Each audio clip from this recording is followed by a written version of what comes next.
You're listening to the Options Insider Radio Network, the home of the Options Podcast. For more quality options programs, visit theoptionsinsider.com or search for Options Insider Radio Network in your podcast provider of choice. Listeners can also access all of our programming through our mobile app available in the iTunes and Google Play stores. Select programs are also available via live stream at mixlr.com/options-insider.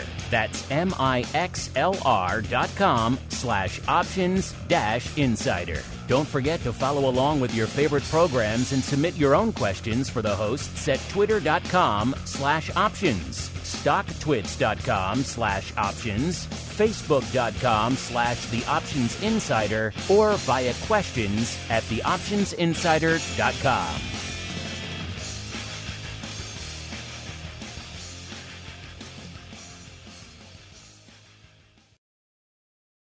Welcome to the Options Playbook, the program where we break down cutting-edge option strategies and explain how you can incorporate them into your own portfolio. Whether you're looking to grow your capital with some offensive maneuvers or protect your investments with defensive plays, you can find them all in the Options Playbook. The Options Playbook is brought to you by Ally Invest. Anything mentioned today is for educational purposes and is not a recommendation or advice. Options involve risk. Please refer to ally.com/invest/disclosures to review additional risks involved with trading options. Securities offered through Ally Invest Securities LLC, member FINRA and SIPC. Now, let's open the playbook and get started.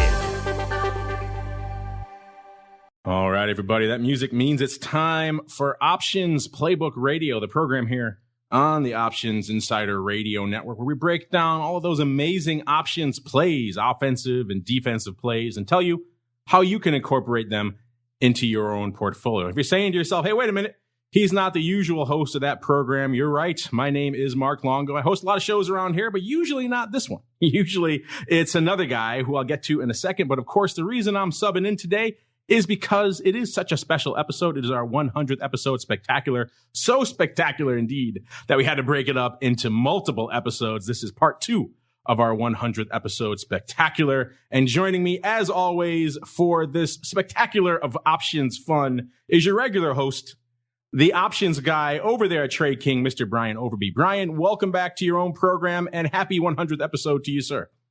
Well, thank you so much, Mark. I really appreciate you hosting this event and the fact that we've got to 100 episodes and that it's been so well received by the listeners over at Options Insider Radio that I wanted to go on out and talk about some of the paper trades that we've looked at on Options Playbook Radio. And I really don't think it's enough to just say that whenever I look at a trade that there's only one opinion in my way or the highway. So I thought it'd be fun to bring in some experts that are also in the industry, some good friends of mine that are sometimes on Options Insider Radio, sometimes on the Trade King platform, and ask their opinion of specific episodes that we've gone through and that we've looked at. And we recently did a trade in Twitter on iron condors. Now, iron condors in the options playbook is page 126.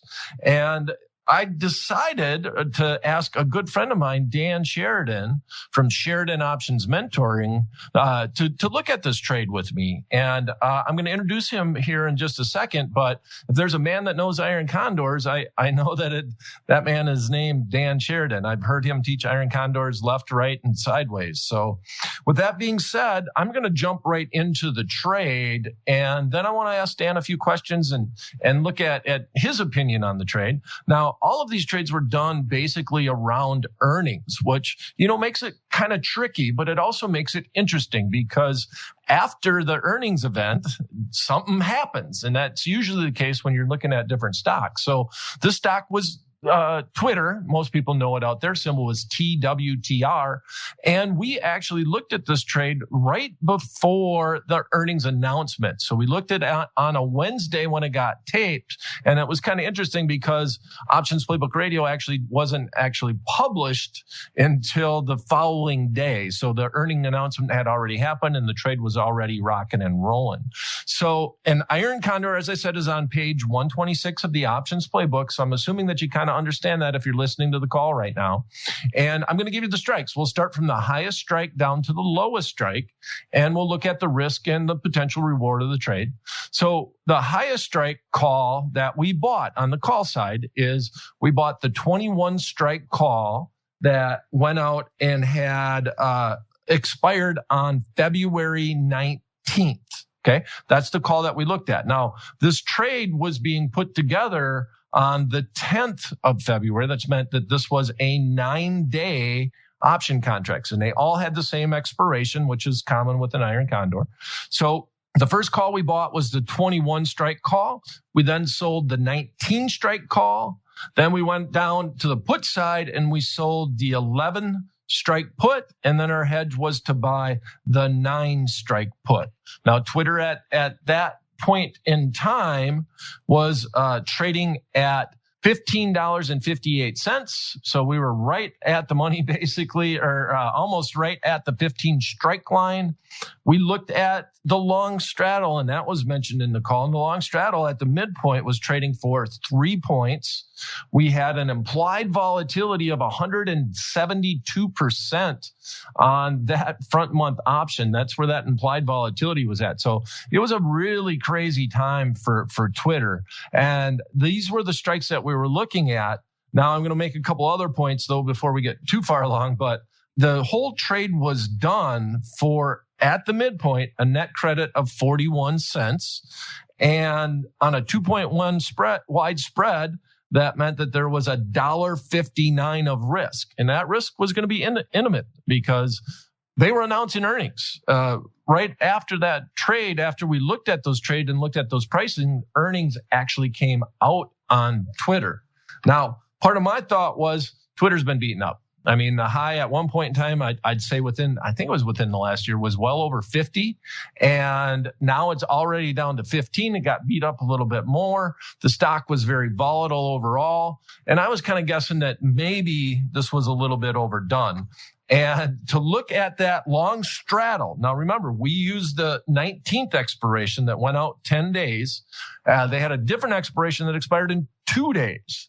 That implied volatility on that expiration was around 313%, rounding off in that scenario. So with all that being said, my thought just in general was that the vol was a little bit juiced, to say the least. And I actually even got quoted in the Wall Street Journal that week about talking about, one of the largest expected moves that Twitter has ever seen on a percentage basis. I mean, 3 points was about 25% of the underlying is what the underlying stock was looking to move.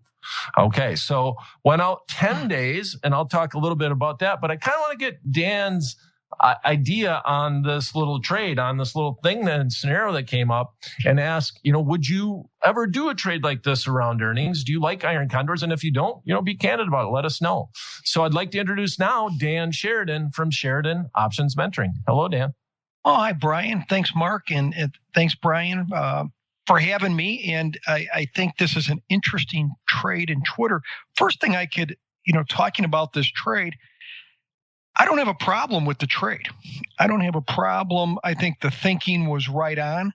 There's not a lot to disagree with, as far as why you put this trade on. I think the big thing, in my opinion, for viewers would be, the first thing is they hear this iron condor, right? They hear this term iron condor.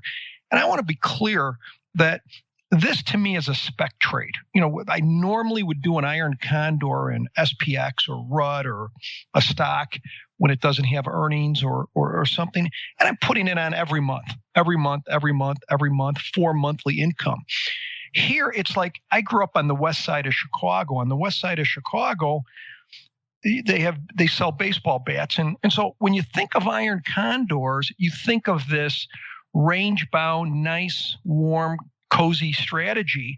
And to me, we're using a baseball bat to beat somebody here, in my opinion. We're using an iron condor in a totally spec situation, right? So it's a much different, it's like a totally different strategy to me because you can't adjust it. You know what I mean? I mean, once Brian puts this trade on, I'm assuming if I lose, I could lose I could lose my margin of $159, right? So when I do this trade, when I do a normal SPX iron condor every month, if it goes against me, I can adjust it. It's the stock or the SPX goes up, goes down, I can adjust it. Here, once Twitter closes, what did earnings come out on a Wednesday, Brian? Yes, right after we taped this event, the earnings actually came out. All right, so if I put an iron condor on Wednesday, the last chance to put it on would have been Wednesday towards the close of trading. I can't trade this sucker until Thursday morning when it opens. And it could open $5 higher, $5 lower, whatever. I can't adjust it till it opens.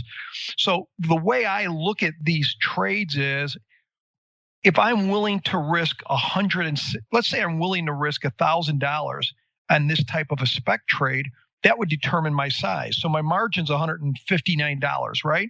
So I'd take 1,000 into $159. And what's that, about 6 contracts, somewhere around there? So I would do 6 contracts here. But in terms of and that's how I would look at it. I would look at it that if I lose, I'm taking the stance that I could lose everything, and that's going to control my size. Totally different considerations if I'm doing a normal, let's say, April SPX iron condor right now, right? Totally different way of looking at it. But in terms of the trade itself, all the thinking is exactly how I look at it. Speculative earnings plays. And again, I look at it, I think it's important, Brian, pointing out, you didn't come into this thinking you're going to do an iron condor. People think, okay, I'm going to do an iron condor. No, I do iron condors and earnings type stocks like Apple. Apple's a good stock that usually the market maker move that you talk about, usually it moves less than the market maker move. And an iron condor would be a correct strategy in those situations. But I think your analysis was, hey, this is the expected move. You were counting on it moving maybe less than the expected move.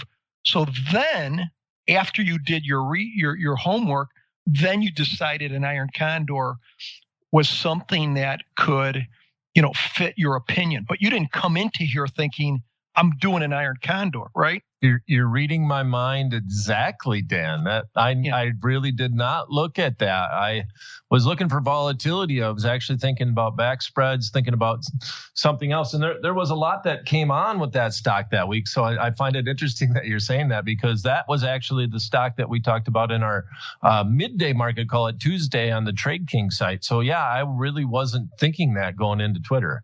So yeah, right. Keep going. I'm liking what I'm hearing. Yeah, I mean, the only thing I don't, here's the only thing, just so Brian and I, you can't say that we're like, we'll never disagree. The only thing that I look at here, a lot of people do iron condors for earnings for the wrong reasons, right? In other words, they'll say the volatility's high, so I'm going to sell this high volatility. The volatility will come down, and that's how I'll make my money. I think that's wrong thinking. Of course, the volatility's high, every earnings period, right? For a lot of these stocks, not all of them. And so to me, I wouldn't do an iron condor. Number one reason, because the volatility is high in Twitter.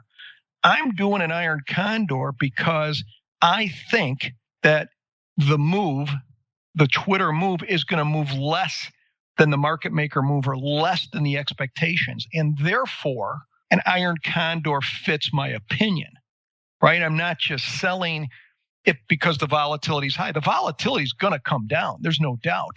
But the stock could be up $7 and then I get $7 or $8. So I'm only selling an iron condor. Sure. I guess secondary, the volatility is high, and that's a reason. But the reason I'm doing an iron condor is because I think the actual move is going to be less than expectations. It could be high volatility. If I think the move is going to be more than the market maker move, I could do the unthinkable, right? I could buy a long straddle, buy one at the money, call and put. So I think the strategy is kind of driven by only at the last point when, hey, it comes down to, do I think the move is going to beat expectations or not, right? And I think some people say, they get caught up in, I'm selling it because the volatility is high.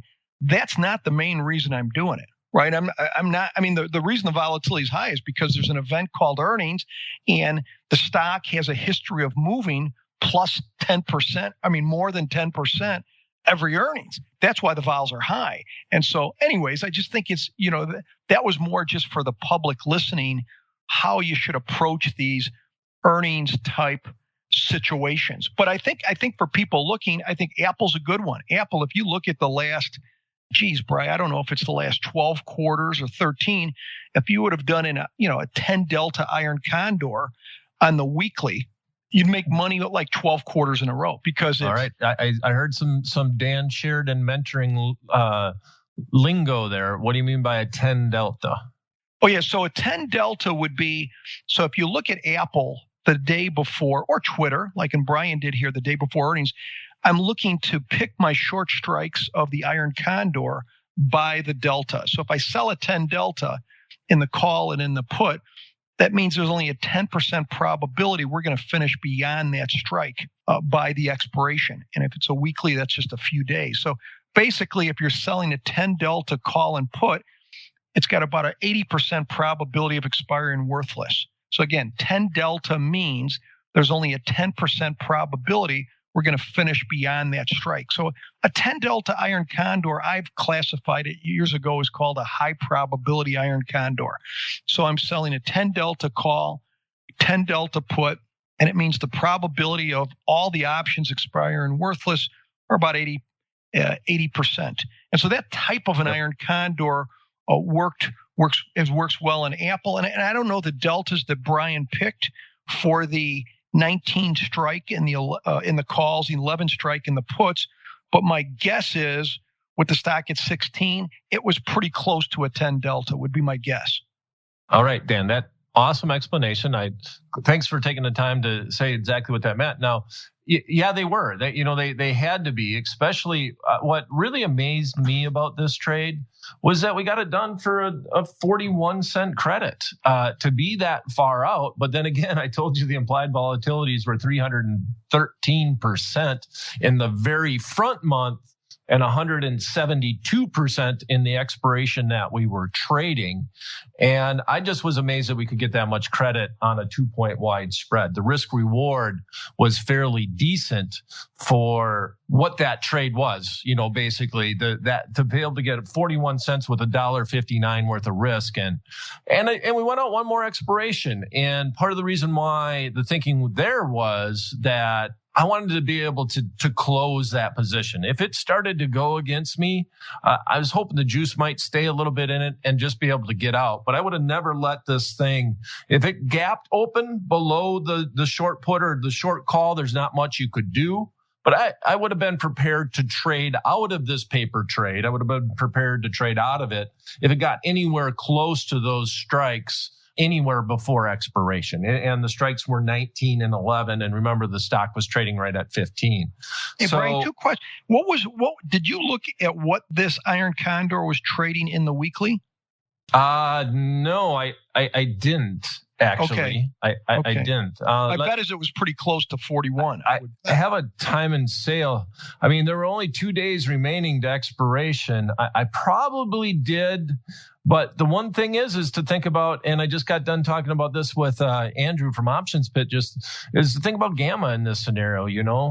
If you're selling something like this and it's this close to expiration and it's right around earnings, you got a ton of gamma that could hit you if it did gap open. There really just wouldn't be much you could do at all. if you give yourself a week in a very volatile stock like this, you usually got an option. You got something that you might do. And I mean, you were saying in this scenario, would you ever, here's one question for you, Dan. Would you ever try to hedge this position, or are you literally just putting it on and hope that ball comes out, hope that time decay and taking it off? And if you lose, you lose. I mean, what do you ever try to hedge in a scenario like this? I don't. As opposed to just taking the trade off. I don't. I'm putting it on for a reason, right? Again, this is a totally like the baseball bat analogy. I'm using the baseball bat different than the intended purpose. I'm using the iron condor in a speculative purpose in a speculative trade for earnings. So when I put it on, I generally try to take it off when the event happens. So I'm trying to take it off. If I'm using the weekly, that expires in a few days, I'm generally taking it off that day. When earnings comes out, like you said, earnings came out after the close on a Wednesday, I'm taking it off Thursday morning or Thursday afternoon. Now, in this case, you have 9 days, but still, you may have to wait a little longer. But again, it's a small credit, 41, so they may hold a little bit into it. But my guess is, it's probably trading. What was it trading when this opened? Around 7 cents, maybe. I mean, it'd be hard to get out of it. Dan, are you sure you didn't go back and look at time and tape before you came on this call? No, I honestly didn't. I'm just just winging it here. I know, because what basically happened was the stock the next day, and we got to wrap it up here and move on for Options Playbook Radio. But yeah, what happened the next day was that it actually moved more before their earnings report the few days before than it did on the actual earnings. So the next day it opened up 58 cents, which wasn't nothing to sneeze at, which was about 4%, which is a good move on a $15 stock, but it was nowhere close to the 25%. And according to time and tape, it was trading for 5 cents on the open the next day. And the only thing that I can say about that is if you did not get out at that moment. Oh, I'm sorry. That was actually the close price. My time and tape is showing me close price, but that was 5 cents on the close the next day. But if you did not buy that back and buy your shorts in, at least, you're just crazy on any one of these trades. As a matter of fact, you should have even been out before that. If you could have bought it back for 10 cents, I'd say you want to get out of that trade. Just trying to get that last nickel or dime out on anything that you sold is usually not worth that risk. Hey, Brian, one quick negative, just not against you, but just for viewers that maybe are listening here. I don't normally do iron condors for earnings for this little credit. I may get more. There's nothing wrong with this.